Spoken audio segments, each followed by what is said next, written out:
Good morning, Golden View. Today is Tuesday, April 19th, 2016.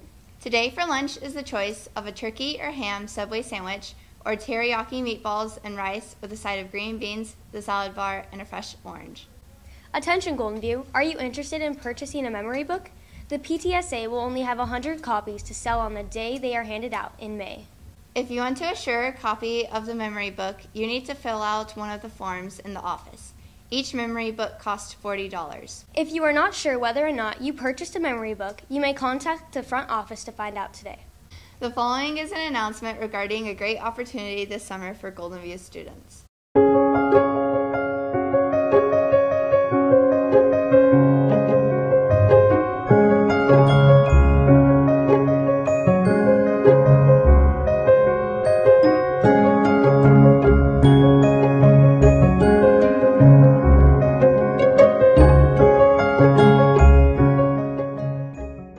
This Friday, Golden View will be celebrating Castle Day, which means you will be attending 2 sessions you signed up for the last month. Starting tomorrow, your 2 sessions will be posted in your pod areas. Okay, Golden View, now it's time to take you down to the library for a book talk with Mrs. Ruhi.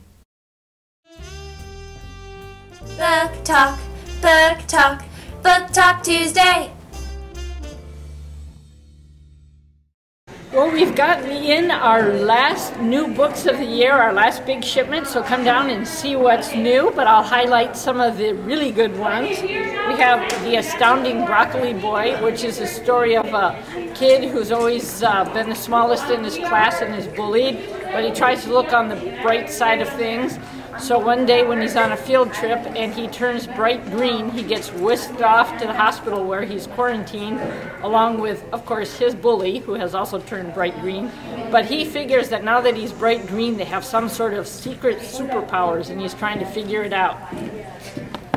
A Wicked Thing is a story about Sleeping Beauty. We all know how that goes. But what happens when Sleeping Beauty wakes up 100 years later, and really everybody she knows is dead? The kingdom has totally changed, and she thinks she's not in love with the prince.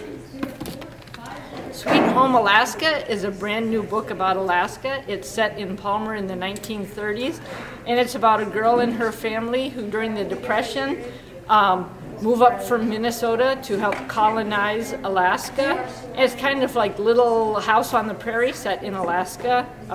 This one is a sweet read. Terror at Bottle Creek, if you're into suspense. This is a story about a boy who lives on the coast of Alabama in a little houseboat with his dad. And when a hurricane rolls in and his dad is still off in town, he never comes back. And his neighbor goes off to look for his dad, so he's stuck looking after the girls next door. And one of them goes chasing their dog into the swamp. And then he and the others go looking for her. And of course, they are caught in the swamp during the hurricane with all of the animals and them trying to seek the same high ground.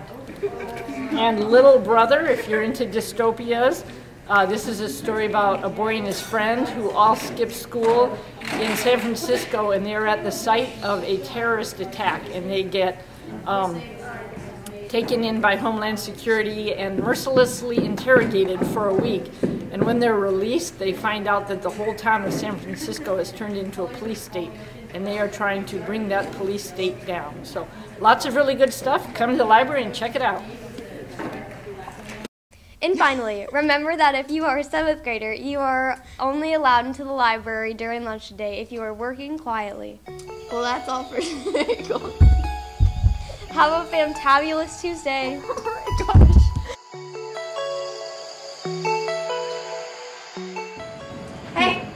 Hey, guess what day is coming up? What day? Twin Day. And since we're twins, I was thinking of Dressing the same? Yeah, it's on April 27th. Perfect, that gives us plenty of time to plan our outfit. We will go through my clothes because I have better sense of style. We all know who the prettier one is.